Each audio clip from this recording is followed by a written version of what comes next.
설교하기 전부터 감동이 밀려드네요. 이 화면을 보기만 해도 저는 송라제일교회 73년과 그렇게 크게 가깝게 인연을 맺은 사람은 아닌데도 이런데 아마 바라보는 여러분들은 뭉클하실 줄 압니다.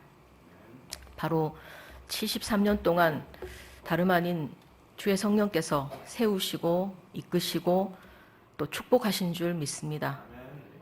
오늘도 다시 한번 그 성령의 은혜와 감동이 바로 말씀을 통해서 여러분에게 넘치게 되시기를 간절히 바랍니다. 오늘 말씀 우리가 요한복음 16장 본문을 함께 읽었는데 사도행전 2장 말씀과 함께 여러분 찾아보시면서 들어주시면 감사하겠습니다. 사도행전은 요한복음 바로 다음이니까 가깝죠. 잠깐 기도하겠습니다. 아버지 하나님, 참으로 감사합니다. 감사밖에는 이 시간 주님께 드릴 것이 없습니다. 주님, 참으로 저희들을 아버지 하나님께서 너무나도 사랑하신다는 것을 다시 한번 깨닫습니다. 우리 주님, 이제 다시 한번 말씀의 은혜와 능력을 구하오니 하나님께서 우리의 심령의 문을 열어주시고 우리의 귀를 열어주시고 하나님 은혜와 성령의 충만하심이 이 시간에도 넘치도록 아버지 하나님 부어주시옵소서. 말씀이 우리의 심령과 골수를 찔러 쪼개는 역사가 이 시간 있게 하여 주시옵소서. 예수님의 이름으로 기도드립니다. 아멘. 우리는 흔히 교회의 역사를 성령의 역사 그리고 은혜의 시대라고 합니다. 틀린 말은 아닙니다. 왜냐하면 예수를 믿기만 하면 구원받는 은혜의 시대이기 때문입니다. 그렇다고 구약이 하나님의 시대, 그리고 신약은 예수님의 시대, 그리고 그 이후는 성령의 시대 이렇게 구분을 짓는다든지 하나님, 예수님, 성령님을 완전히 다른 인격체로 이해하는 것은 대단한 잘못된 오해입니다. 성부 하나님, 성자 하나, 예수님, 그리고 성령님은 삼위일체로서 창조주인 동시에 심판자시고 구세주로 태초부터 우리와 함께 하셨습니다. 성경에서는 성령을 하나님의 영, 예수님의 영, 혹은 주님의 영 등등 다양하게 기록하고 있습니다만 다 같은 성령을 이르는 말입니다. 예수님은 십자가를 질 때가 가까워오자 이제 제자들에게 성령에 대하여 가르치셨습니다.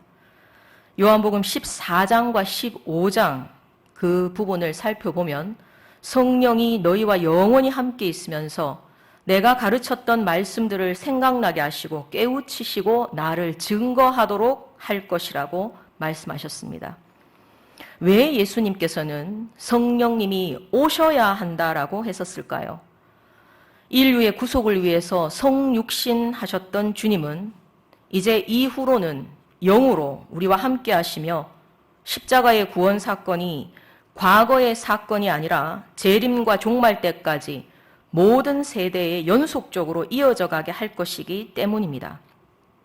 오신다는 말 때문에 그럼 이제까지는 안 계셨나라고 착각할 수 있지만 앞서 언급했듯이 성령은 태초부터 성부, 성자와 계시면서 선지자 혹은 예언자들에게 임하셔서 하나님의 뜻을 알게 하셨고 또 심지어는 사무엘상 19장을 보면 사울에게까지도 임했었던 사건이 기록되고 있습니다.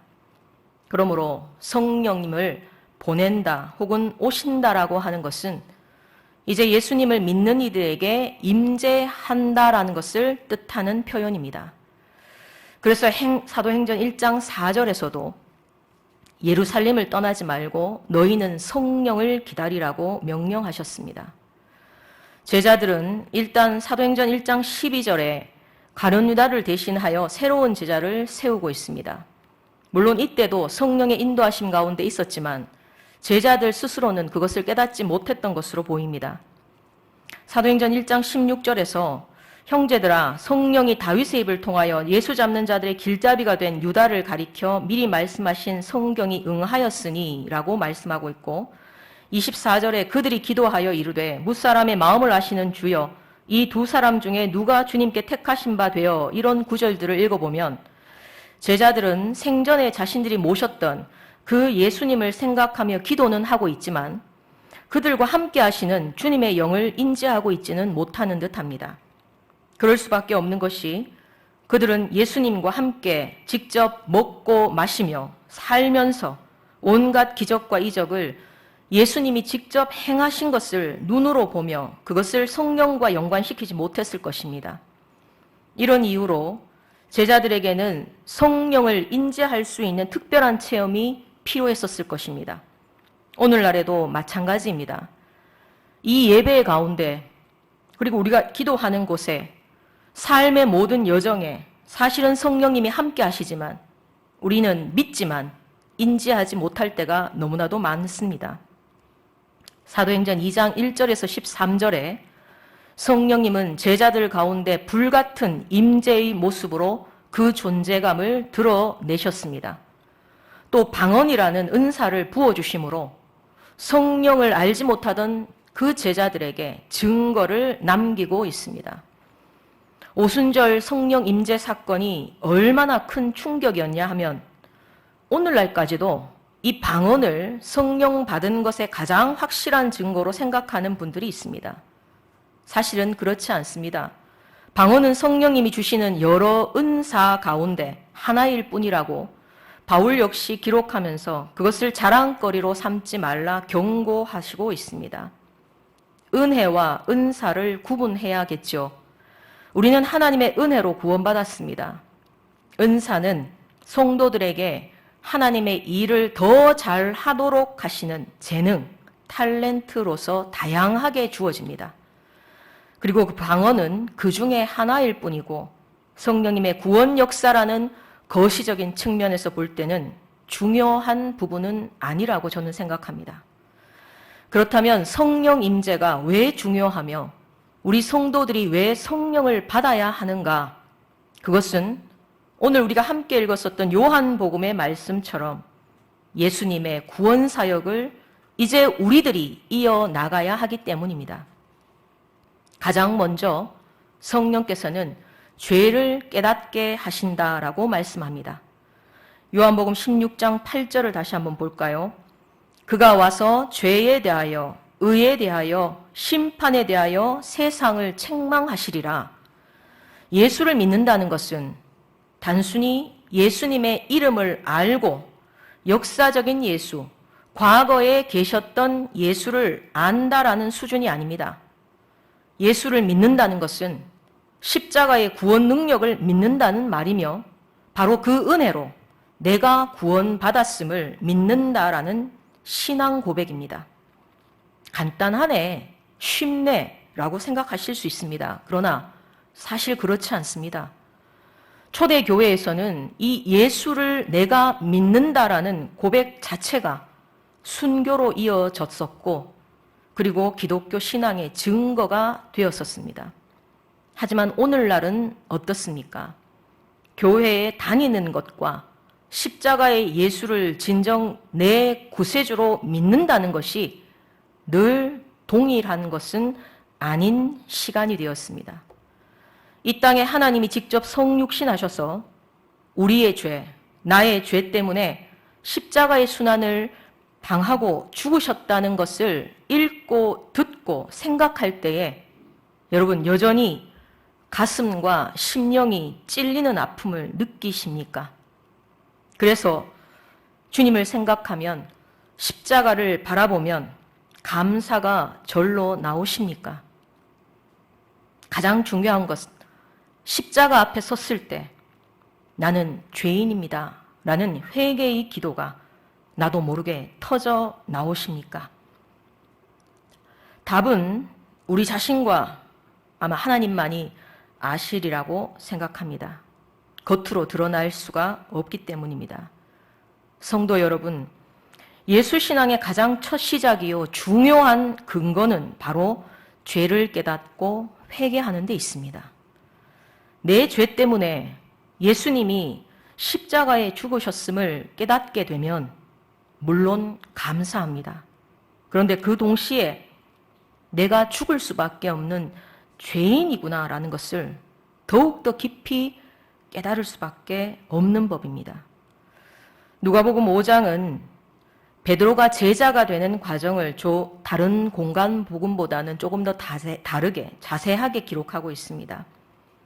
베드로가 밤새 수고하였지만 아무것도 잡은 것이 없어 그물을 거두려 하는데 예수님께서 깊은 데로 가서 그물을 내려 고기를 잡으라고 하셨고 베드로는 말씀에 의지하여 순종하니 배가 잠길 정도로 수확했다 기록하고 있습니다.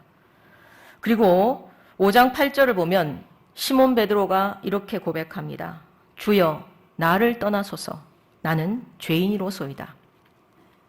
베드로의 반응이 놀라다, 감사하다가 아니라 죄의 고백이었습니다. 인간이 하나님 앞에서 설 때에 이 죄인이라는 사실이 더욱더 명백하게 드러나기 때문입니다. 이것은 성령의 감동이 아니면 할 수 없는 철저한 인간 존재의 고백입니다. 그래서 다시 말씀드리지만 성령 강림 사건의 하이라이트는 제자들이 방언이 터진 것에 있는 것이 아니라 베드로의 설교를 들은 예루살렘 사람들이 회개한 데 있습니다. 사도행전 2장 14절 이후를 보면 베드로가 십자가와 부활 사건에 대하여 쭉 말씀으로 설교를 합니다.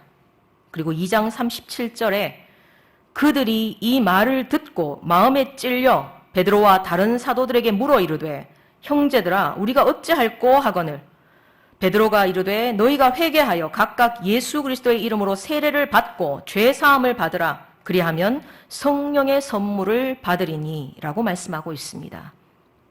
여기서 우리가 떠올려지는 한 말씀이 있죠. 사도행전 7장에서 스데반 집사도 역시 비슷한 상황에 있었습니다. 그는 유대 공회에 잡혀가서 역시 예수 그리스도에 대해서 증언을 합니다. 그런데 그 반응은 여기서와 사뭇 다름을 볼 수 있습니다.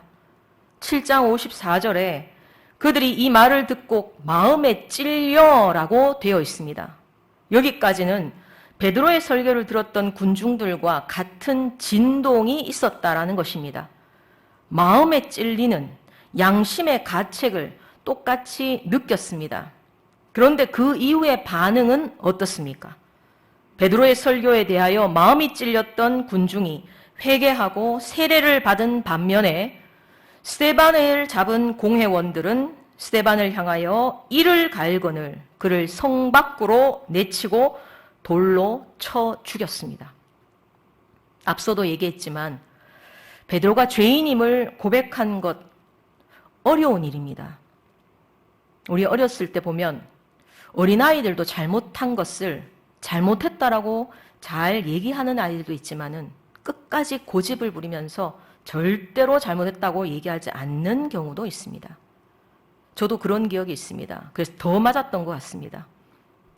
자기 죄를 인정하지 않는 자들은 구제받지 못합니다. 원죄 가운데 태어났고 죄의 본성을 지니고 살아가는 우리 인간이 죄인임을 인정하고 주님 앞에 무릎 꿇으며 회개하는 것은 성령님의 임재와 감동이 없이는 불가능한 특별한 은혜임을 믿으시기 바랍니다. 예전에 어떤 교회에 권사님 한 분이 예배 때마다 찬송 부를 때마다 설교 들을 때마다 그렇게 눈물을 흘리시는 분이 있었습니다. 특별한 고난이 있는 것도 아닌데 그저 감사하고 회개하고 감격하는 눈물을 자신도 주체할 수 없는지 정말 줄줄 흘리시면서 예배를 드리시는 모습을 늘 봤었습니다.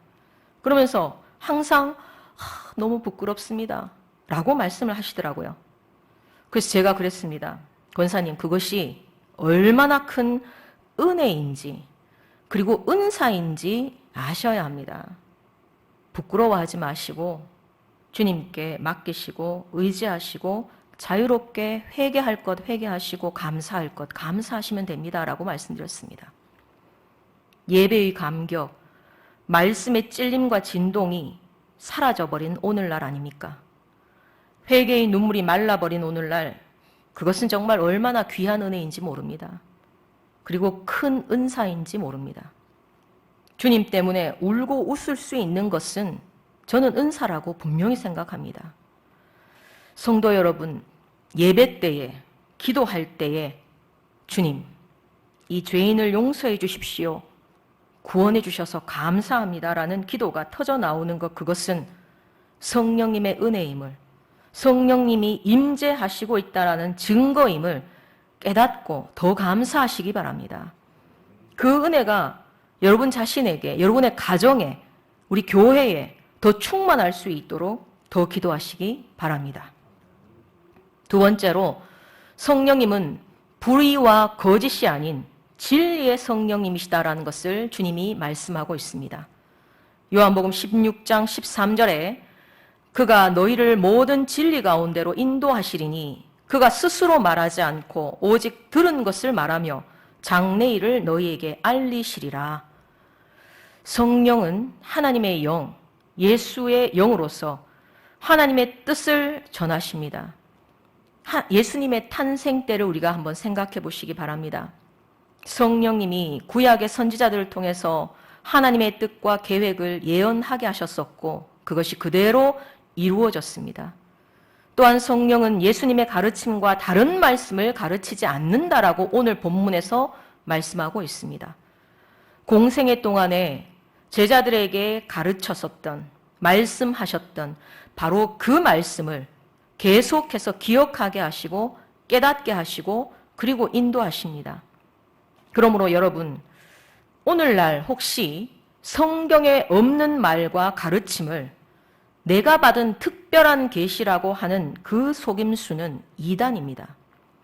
그리고 성경의 전체 맥락을 무시한 채 단편적인 구절만을 가지고 하나님의 영광이 아니라 자기 합리화, 내 영광을 위해 사용하는 것도 진리가 아니라는 것을 분별할 줄 알아야 합니다. 진리의 성령님은 예수님의 가르침, 성경의 말씀을 기억하게 하시고 회개시키시고 감사하게 하시고 그리고 인내로 순종하게 하시며 소망으로 복음을 증언하게 하십니다. 그래서 서슬퍼런 공회의 압박에서도 베드로는 그 예전 예수님을 3번 부인했던 사람이 아닌 이제는 예수님을 목청 높여서 전할 수 있는 설교자가 되었습니다. 돌을 든 박해자들 앞에서 스데반은 굴하지 않았습니다. 예수를 증언했고 오히려 2팔 벌린 예수님의 품에 안겼습니다. 가톨릭의 종교재판이 횡행했던 중세 암흑기에도 마틴 루터는 오직 믿음, 오직 은혜, 오직 하나님께 영광이라는 진리를 철회하지 않았습니다. 모진 고난과 죽음 앞에서도 이들이 이렇게 할 수 있었던 것은 성령이 진리를 깨닫게 하셨기 때문입니다. 진리가 불의를 분명하게 드러나게 하셨기 때문입니다. 지금도 성경을 글이 아닌 하나님의 말씀으로 받들고 설교를 들을 때 깨달아 알게 되고 들음으로 그치는 것이 아니라 순종하게 되는 것은 바로 성령님의 은혜입니다. 그러므로 갈라디아서 5장 22절로 23절에 성령의 열매야말로 방언이나 예언, 신유, 가르침 등등의 은사보다도 오히려 성도가 원하고 바라는 바가 되어야 할 줄 압니다. 왜냐하면 사랑, 희락, 화평, 인내, 자비, 양선, 충성, 온유, 절제야말로 길이요 진리에 섰던 예수님의 모습이기 때문입니다. 이런 성도에게 더 이상 요구될 것이 무엇이겠습니까? 이것은 똑똑하다고 해서 지식이 많다고 해서 오래 교회 다녔다고 해서 되는 것이 아닙니다.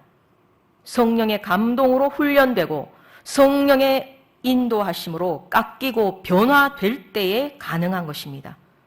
그러므로 성도 여러분, 진리의 성령님을 사모하면서 그 충만함으로 먼저 내가 변화되기를 기도하시기 바랍니다. 마지막으로 성령님의 역사는 사람이 아닌 바로 하나님의 영광을 나타내며 그리고 주님의 나라를 세워가십니다. 요한복음 16장 14절에 그가 내 영광을 나타내리니 내 것을 가지고 너희에게 알리시겠음이라. 여러분, 베드로가 누군지 잘 아시죠? 그는 갈릴리 어부 출신이었습니다. 혈기가 너무나도 왕성해서 대제사장의 종의 귀를 단번에 베어버릴 정도로 분을 참지 못했던 사람이었습니다. 그리고 한편 예수님을 부인했었던 비겁자였습니다. 그런데 말입니다. 우리와 다를 바 없이 보이는 이 베드로가 성령을 받고 어떻게 되었습니까? 사도행전 2장에 구약 성경을 토대로 예수가 바로 그 그리스도이며 하나님의 아들이시고 십자가로 우리를 구원하셔서 이제는 부활하셨고 다시 하늘로 승천하셨으며 이제는 성령을 우리에게 부어주셨다 당당하게 설교하고 있습니다. 그리고 회개하고 구원받으라고 권고하고 있습니다. 그로 인해서 세례받은 자들이 3,000명이었다라고 성경이 기록하고 있습니다. 베드로를 이제 더 이상 누가 비겁자라고 조롱할 수 있겠습니까? 그는 제대로 예수님의 제자로서 사명을 감당하였고 예루살렘 교회를 이끌어가는 지도자가 되었습니다. 그의 설교 속에서 여러 번 언급하고 있는 것처럼 이것은 하나님이 하신 일이었으며 택한 자들에게 성령을 보내셔서 증언하게 하시고 하나님의 영광을 나타내게 하셨던 것입니다. 간혹 과연 지금 현재 하고 있는 이 일이 성령님의 역사인가 의심스러울 때가 있을 때에 판단의 근거는 그것이 과연 하나님의 영광을 나타내는가를 따져보는 것입니다. 베드로의 이 설교 후에 예루살렘 교회가 든든히 세워졌습니다. 예루살렘 교회를 본거지로 제자들이 더 성장하고 각지로 퍼져나갔습니다. 앞서 사도행전 1장 8절에서 오직 성령이 너희에게 임하시면 너희가 권능을 받고 예루살렘과 온 유대와 사마리아와 땅끝까지 이르러 내 증인이 되리라고 하셨던 그 예수님의 말씀이 이제 구현되기 시작했던 것입니다. 우리 모두는 성령 받기 전에 베드로와 같이 회심하기 전에 바울같이 연약하고 불완전함을 늘 지니고 있는 인간들입니다. 그리스도의 장성한 분량에 이르려고 하지만 언제나 부족함을 느낍니다. 그럼에도 이런 우리를 부르신 하나님은 동일하신 하나님이십니다. 능력 주시는 성령님 또한 한 분이십니다. 우리에게 은혜를 주시고 직분을 맡기시고 교회를 세우시고 마침내 하나님의 영광을 드러내고 하나님의 나라를 이루어 가십니다. 그리고 성령의 인도를 받는 교회와 성도는 겸손하게 오직 하나님의 영광을 위해서 일하는 줄 압니다. 사도행전 2장 43절 이후에 흔히 교회의 모범으로 삼는 초대교회의 모습이 기록되어 있는데요. 한때 이 초대교회로 돌아가자라는 목표와 표어가 유행했던 시절이 있었습니다. 그래서 찬양하고 그에 맞춰 설교를 했었던 때가 기억납니다. 그런데 그 초대교회의 모습은 베드로 혹은 다른 제자들, 그러니까 카리스마 넘치는 몇몇 지도자들이 했었던 운동이 아니라 성령 받은 그리스도인들이 성령 충만함 속에서 성령이 이끄시는 대로 순종했던 교회의 모습이라는 본질을 잊어서는 안 될 것입니다. 결론적으로 말하면 우리 성도들도 또 우리 교회도 성령님이 없이는 불가능하다라는 것입니다. 성부 하나님, 성자 예수님은 물론이고 성경의 말씀을 깨달을 수도 없습니다. 십자가의 은혜와 능력은 고사하고 내가 누군지조차 알 수 없이 그저 방황하며 살아갈 수밖에 없습니다. 나의 나 된 것은 하나님의 은혜라는 바울의 고백처럼 우리 한 사람이 회개하고 그리스도인이 되고 그리고 하나의 교회를 이루어 이 땅에서 하나님의 나라를 경험하면서 함께 예배의 삶을 살 수 있는 것은 바로 성령님의 은혜이며 이보다 더 큰 기적은 없습니다. 그러므로 우리는 마땅히 성령님이 오시기를 내가 받기를 사모해야 할 줄 압니다. 구하고 찾고 두드려야 할 기도의 제목은 바로 성령의 충만함이어야 합니다. 간혹 너무 성령 하지 말라고 하시는 분들도 볼 수 있습니다. 성령의 은사를 비합리적이고 비과학적이라고 간과하시는 분들도 있고 성령의 역사를 무시하시는 분들도 저는 보았습니다. 그런데 이것은 구원의 은혜를 제대로 체험하지 못한 까닭이며 복음도 진리도 교회의 역사에 대해서도 제대로 알지 못하고 하는 말이라고 저는 생각합니다. 정리해 보겠습니다. 성령님은 죄를 분별케 하시고 그러므로 예수와 십자가의 진리를 깨닫게 하시고 성경을 깨닫게 하십니다. 그리고 주를 증언하며 하나님의 영광을 나타내십니다. 교회를 세우시고 이끄시는 분은 바로 성령님이십니다. 송라제일교회를 세우시고 오늘까지 이끄신 분도 주님이시며 모든 역사가 바로 성령의 역사인 줄 믿습니다. 그리고 이 구원 역사는 여기서 중단되어서는 안 될 것이며 계속 이어져야 할 줄 압니다.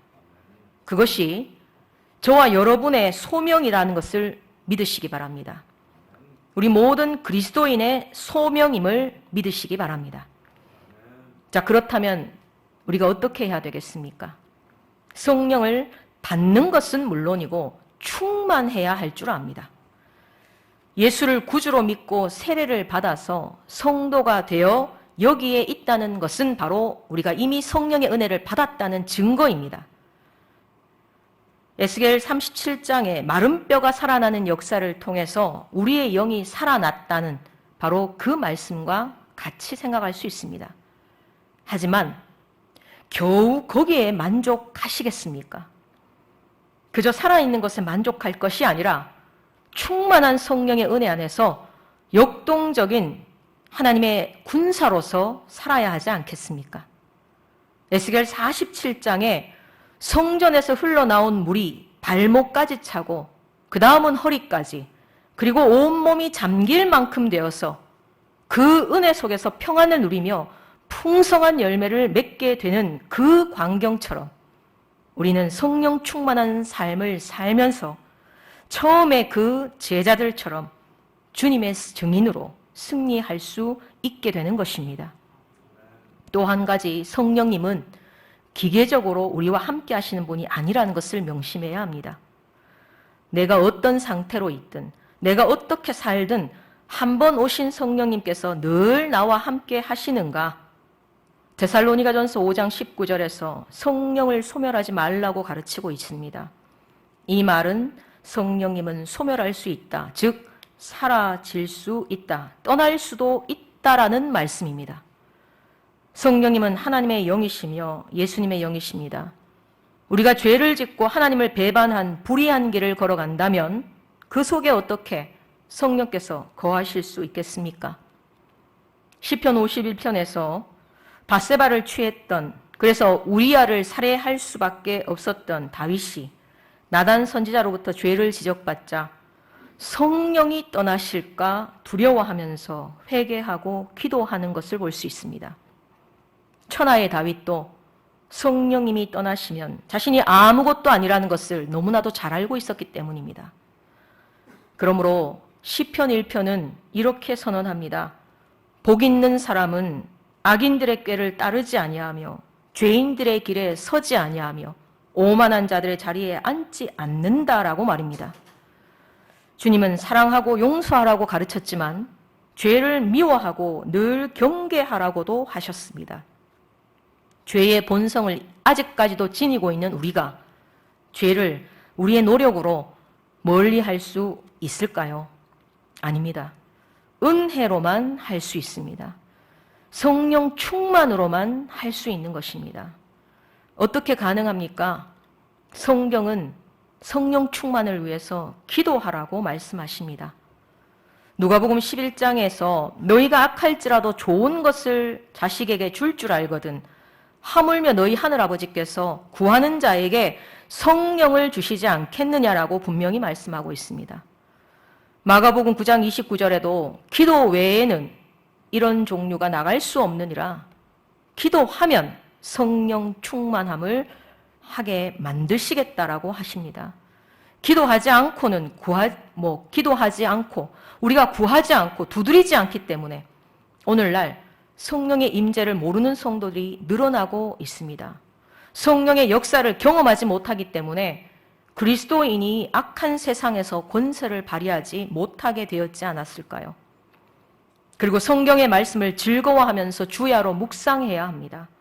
말씀이 곧 진리를 향하는 등이며 빛이기 때문입니다. 기도와 말씀, 즉 성령 충만함의 비법은 따로 있는 것이 아니라 바로 예배 생활, 기도의 생활을 통해서 나를 성령이 거하시는 전으로 내어드리는 것입니다. 그래서 성령으로 변화받고 자라고 열매를 맺고 또 맺을 때에 어느새 충만함에 이를 것입니다. 앞서 마른 뼈가 생기 얻은 것에 그칠 것이 아니라고 말씀드렸습니다. 성령의 은혜가 점차 더욱더 차올라서 완전히 그 속에 잠기려면 계속해서 주신 감동을 따라 순종하고 주신 은사를 발휘할 때 우리에게 주신 은혜가 더욱더 풍성해질 뿐만 아니라 주신 은사가 더욱더 노련해질 것입니다.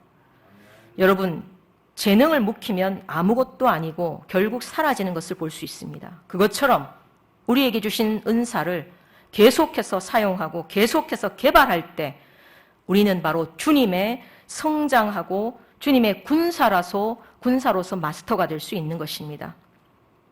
주님은 우리에게 한 가지 이상의 은사를 분명히 주셨습니다. 믿으시기 바랍니다.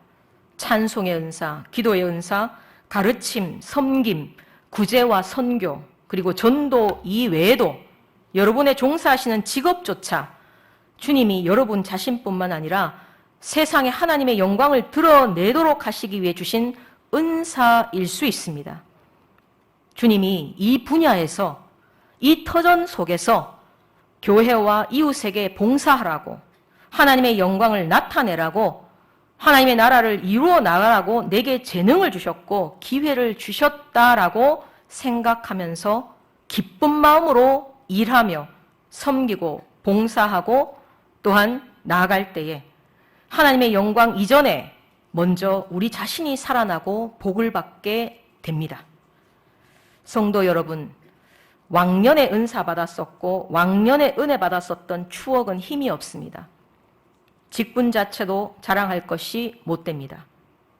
지금 나의 영적 상태, 우리의 가정, 그리고 삶의 주변을 돌아보시기 바랍니다. 혹시 불평과 불만이 늘어오고 있는 것이 아닌지, 나태해지지는 않았는지, 주신 은사가 무뎌지다 못해서 소멸하지는 않았는지, 인격의 모습은 주님을 닮아가고 있는지 우리는 끊임없이 점검해야 할 줄 압니다.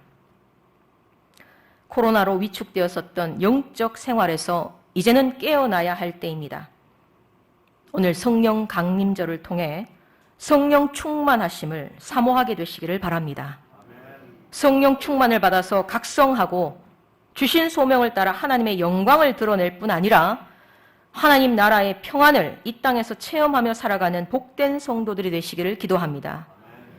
73년을 인도하셨던 주의 성령께서 벅찬 소망과 비전으로 앞으로도 영원히 우리와 이 교회 위에 함께 하시기를 간절히 축원합니다. 기도하겠습니다. 아버지 하나님 감사드립니다.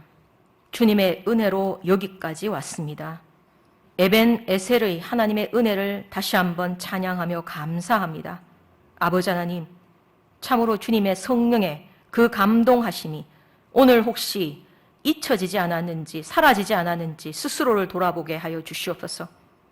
구원받음으로 감격했었고 감사가 넘쳤었던 우리의 과거에 그 구원받았던 때를 떠올리게 하시옵시고, 아버지 하나님 방언이 터졌었던 때 주님이 주신 은사로 말미암아 섬기고 봉사할 때의 그 기쁨을 회복하게 하여 주시옵소서.